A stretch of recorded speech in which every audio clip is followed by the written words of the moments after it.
Ladies and gentlemen, I have the honor to introduce to you our guest speaker for today.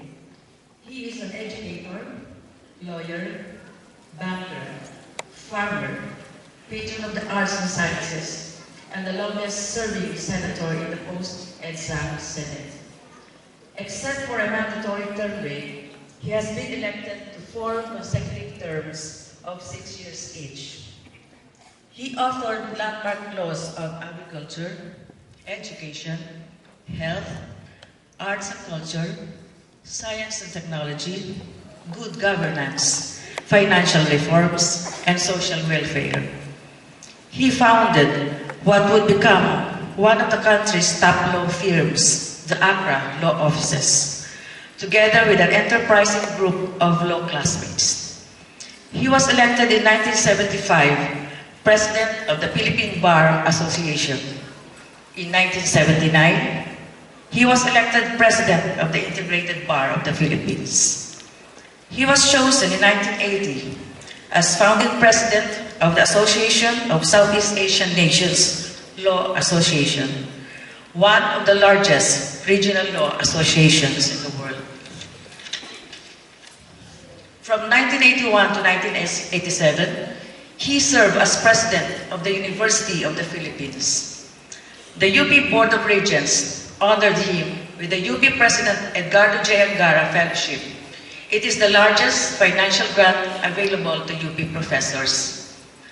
During the 8th Congress, from 1987 to 1992, he headed the Congressional Commission on Education that restructured and instituted vast reforms in the country's educational system. In 1993, his peers elected him Senate President, the third highest political office in the land. His tenure as Senate President has been the most outstanding to date, according to SWS survey. He was able to push for the passage of some country's most historic laws. These include the Free High School Act, creation of the Commission on Higher Education, creation of the Technical Education and Skill Development Authority, National Health Insurance Act, Senior Citizens Act, Agriculture and Fisheries Modernization Act, Renewable Energy Act, Biofuels Act, Procurement Reform Act, and the Pag-ibig Fund Law. He created the National Museum, the National Commission on Culture and the Arts, and the Natatanging Manlilikha Award. He also authored the Book Publishing Industry Development Act and the National Cultural Heritage Law. From 1998 to 1999, he served as Philippine National Bank Chairman. He introduced reforms that will expand the country's capital markets, including the Credit Information System Act, Personal Equity and Retirement Account, Real Estate Investment Trust, the Philippine Deposit Insurance Corporation, Printed Code, and Financial Rehabilitation in Insolvency Act. From 1999 to 2001, as Secretary of Agriculture, he had the opportunity to implement his own creation, the AFMA. In 2001, he served as Executive Secretary of the then President Joseph Estrada, during which he oversaw the peaceful transition of power after the Seven People Power Revolution. He spearheaded a comprehensive review of the country's S&T capacity through the Congressional Commission on Science and Technology Engineering, of which he is the chairman to stem our declining global competitiveness. He institutionalized the Philippine-Spanish Friendship Day Act and the Dia del Gallo, from which he was awarded Spain's Premio Casa Asia in 2010, making him the first Southeast Asian to win the Foreign Policy Prize. He was chosen as the official representative to the Philippines of Union Latina, an organization consisting of 37 member nations of the Neo-Latin languages. He is the first Lee Kuan Yew Fellow in the Philippines, an award the Singapore government confers on individuals who demonstrate outstanding public service. He was a member of the Executive Board of the Global Organization of Parliamentarians Against Corruption and was elected its Vice President during the Group 4th Conference in Mexico City in 2011. He led the formation of the Southeast Asian Parliamentarians Against Corruption and was elected its charter president in 2005. Because of his untiring commitment, GOPAC chose the Philippines as the host of its next biennial conference in 2013, which will bring together more than 500 members of the parliament from 50 countries. The productive and prolific track record as a public servant of this man is a clear proof that notwithstanding the political minefield, genuine reforms can be accomplished. Ladies and gentlemen, with due respect and honor, let us welcome our guest speaker of this graduation ceremony, Senator Edgardo J. Angara. Let us all give him a round of applause.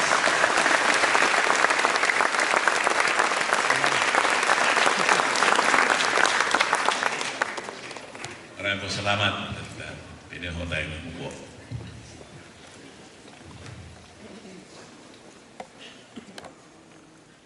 Thank you, Dean Floresta. Pabating po ang ating mga kasamahan dito sa presidential table, ang ating pong Chief Operating Officer, si David Benjamin Sia, ang kanyang pong mga talented mga sisters, Dean, saka si Maria Socorro, si Vice President Rivera, Vice President Sulit, mga deans and directors, magulang po, ginagalang mga magulang, and my fellow students, class of 2011. Meron ho akong ginawang talumpati, commencement speech. Hindi ko na ho babasahin. Ang sabi ko sa staff ko, i-distribute na lang sa inyo. At basahin na lang nyo kung may libre kayong panahon. At mag-extemporaneous na ho lang ako. No? Ako po binabati ko po ang mga parents from Cabanatuan. Yan po. Pag ako umuwi sa Baler, yan ako dumadaan.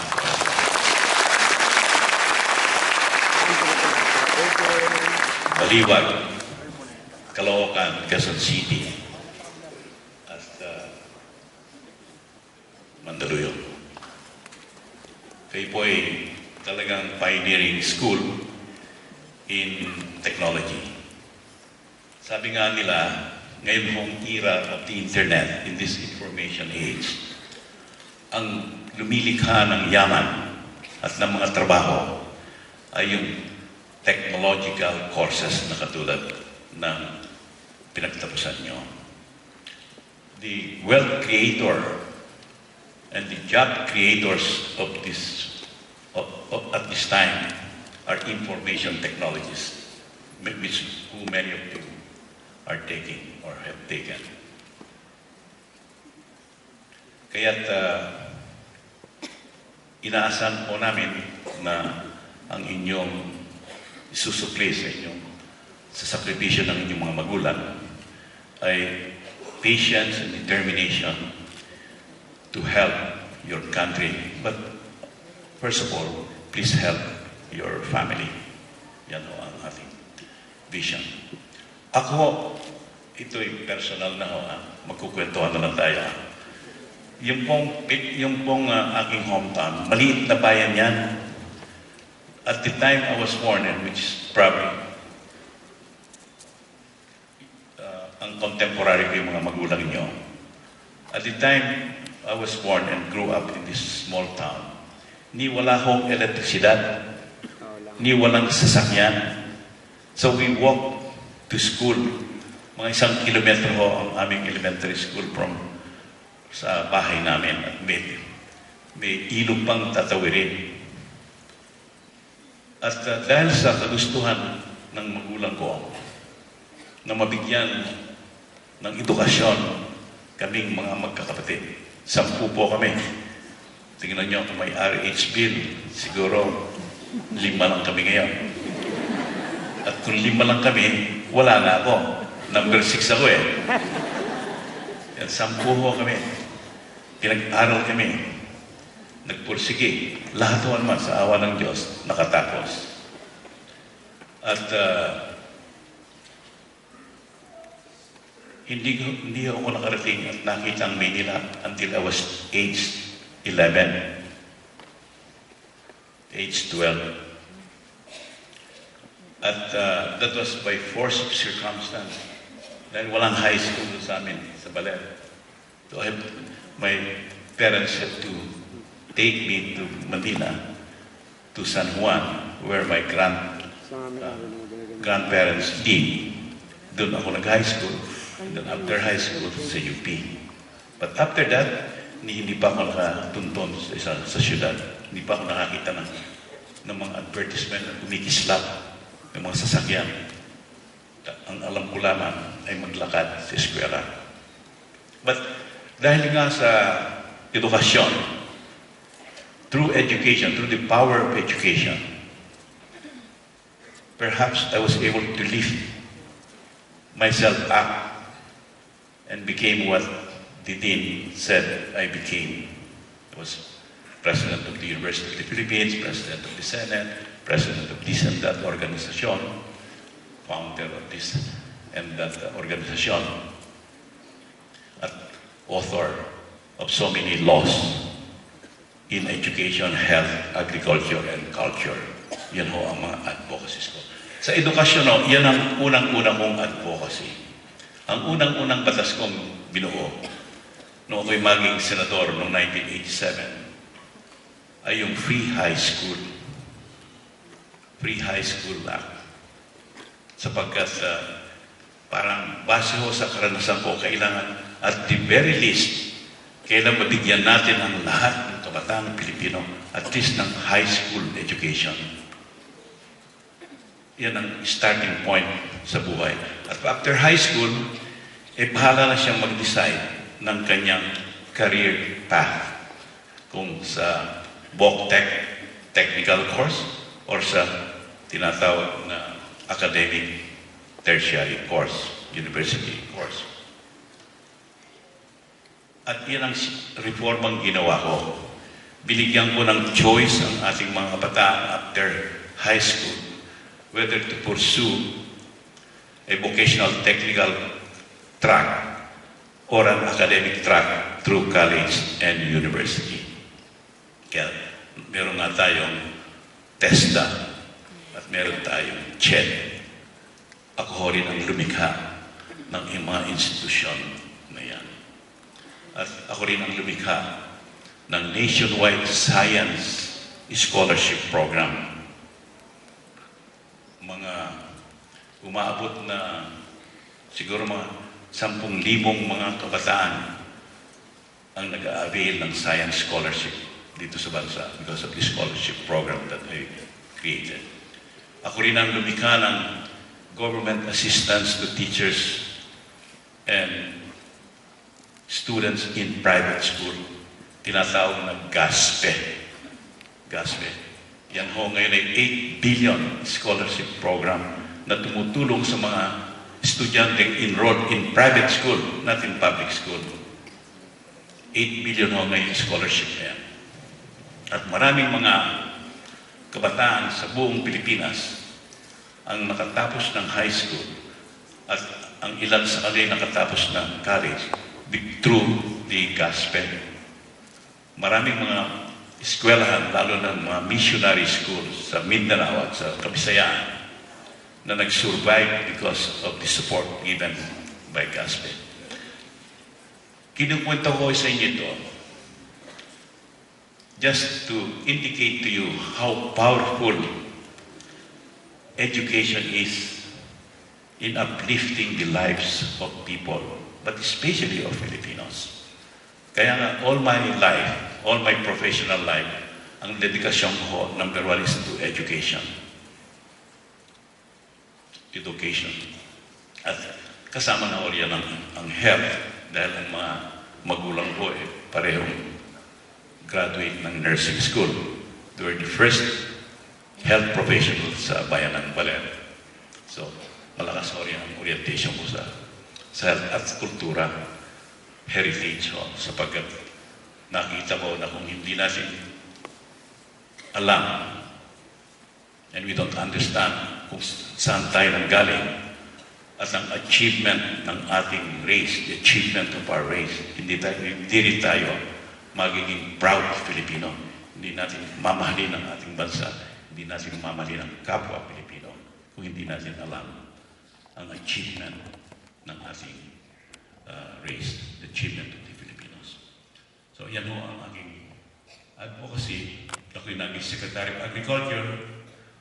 Nagtataka nga sila, ako galing ko sa UP, bakit agrikultura, imbis na edukasyon ang kinuha kong portfolio? Bakit hindi Secretary of Justice? Dahil matagal ko akong nag-law practice. I was involved in law. Bakit agrikultura? Sapagkat diyan ko nakita na ang buhay ng Pilipino ay primarily dependent on the soil.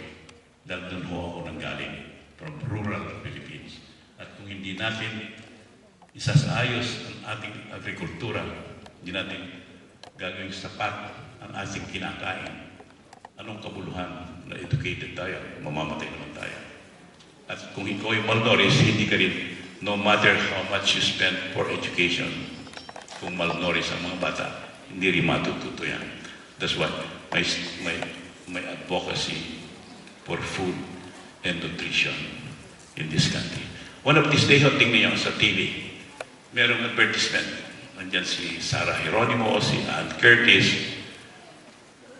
Ini-endorse nila ang malunggay, kalabasa, yung Oh My Gulay, OMG. Patandaan niyo yun, ha? OMG, Oh My Gulay. Sapagkat kinukumbinsi natin ang mga nanay, ang kanilang mga bunso, na matuto na kumain ng gulay na tumutubo sa ating backyard, katulad ng malunggay at ng kalabasa. Iyan ang kailangan ng lumalaking bata. Kalabasa for good eyesight at malunggay for so many minerals and vitamins that a growing child needs. So, yan ho ang kwento ko sa inyo ngayon. At kaya huwag ho kayong mawawala ng pag-asa o kayo'y magiging apologetic or embarrassed about your beginnings, no matter how humble your beginnings are, how poor your hometown may have been, no matter how distant and far you came from, you can soar to the heights. Di ba sabi? You can soar high. You can reach the height. Kung kayo'y matyaga, kung kayo'y single-minded, hindi kayo nadidistract ng too many girlfriends or too many boyfriends, isa lang muna at a time. At kailangan single-minded kayo that you want to achieve what you aim at. But of course, it's important that you have the opportunity. Hindi ba? Yan ang pinaka-importante sa buhay, the opportunity. But you must seize that opportunity when it comes. Dahil yung opportunity, parang motion yan. If you don't take advantage of it at the time it comes, it's like motion once lost forever. So you must grab it and seize it, and you have been given the best opportunity in life, education.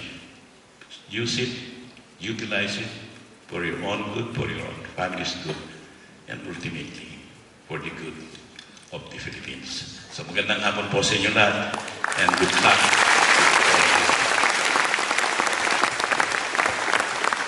May I call on our Vice President and Chief Operating Officer, Mr. David Benjamin Isia, to award the plaque of recognition to our guest speaker.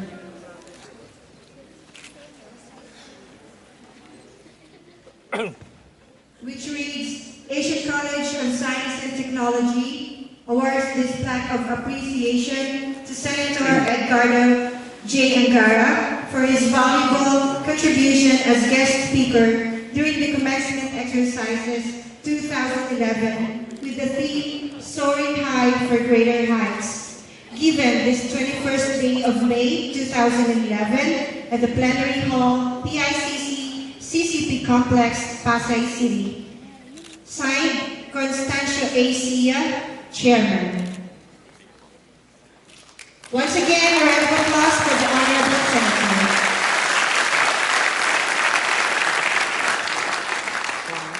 Thank you very much, Senator Angara, and thank you very much, Mr. Sia.